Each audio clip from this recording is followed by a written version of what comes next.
Ever find yourself up late scrolling online shopping? Like midnight. Two shopping carts full, and you're wondering, how did anyone ever shop without this? The one-click ordering is dangerous. Oh, it really is. But that instant gratification thing, believe it or not, catalogs were about as close as people got back in the day. And that's what we're diving into today. Yeah, it's really interesting to see how some of those same patterns repeat even today. Okay, so for those who weren't around in the late 1800s, set the scene for us. What was it like to shop back then?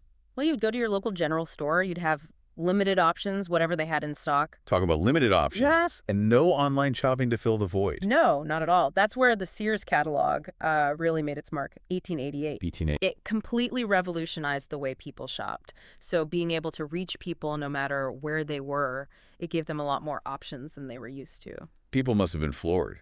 I mean, 1888, that's before cars were even like a thing. Right. So what made it so groundbreaking? Was it just about having more things to choose from? Yeah, I think that was a huge part of it. It was this massive, almost like an encyclopedia of all these goods and products they could get. Everything from clothes to tools to furniture to prefabricated houses Wow. in the catalog. That's wild. It was a game changer. So having access to all those choices must have been mind-blowing. It really was. It changed the game for shoppers. It's like the OG Amazon, Yeah. right? Like, I could almost hear the collective gasp of people flipping through those pages for the first time. But if the catalog was so revolutionary, what eventually led to the rise of physical stores as we know them? Well, I think a couple of things happened. World War II happened. There was a boom in the middle class after World War II. People had more money to spend. Makes sense.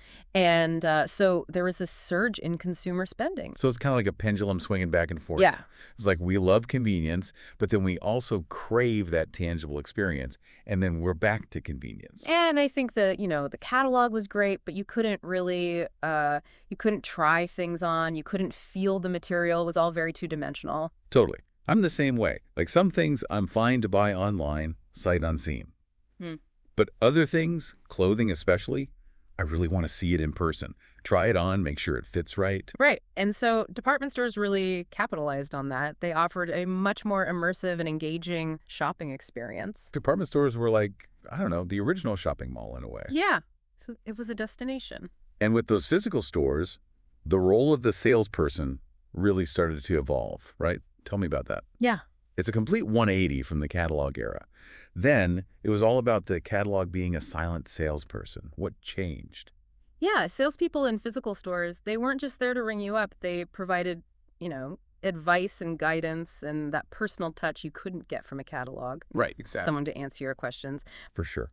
There's something about that human connection that can really make or break the shopping experience. Yeah. Okay, fast forward to today. It's like we've swung back in the other direction. Yeah. E-commerce is king. We're all about instant gratification again. We are. It's interesting how the digital age has really changed things again. So where do things stand now? Is it like online versus offline, or is there a way to bridge these two worlds? I think the source material points to a really interesting idea here in that it's not one replacing the other, but it's really about, using the strengths of each. So it's less about competition and more about finding ways to collaborate, right? Exactly.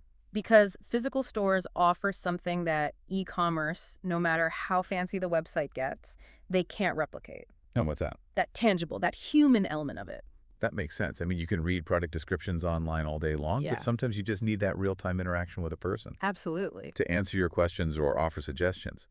And that actually brings us to insight, which our source material highlights as a perfect example of how retailers are bridging this gap. So tell me more. What exactly is insight and how does it work?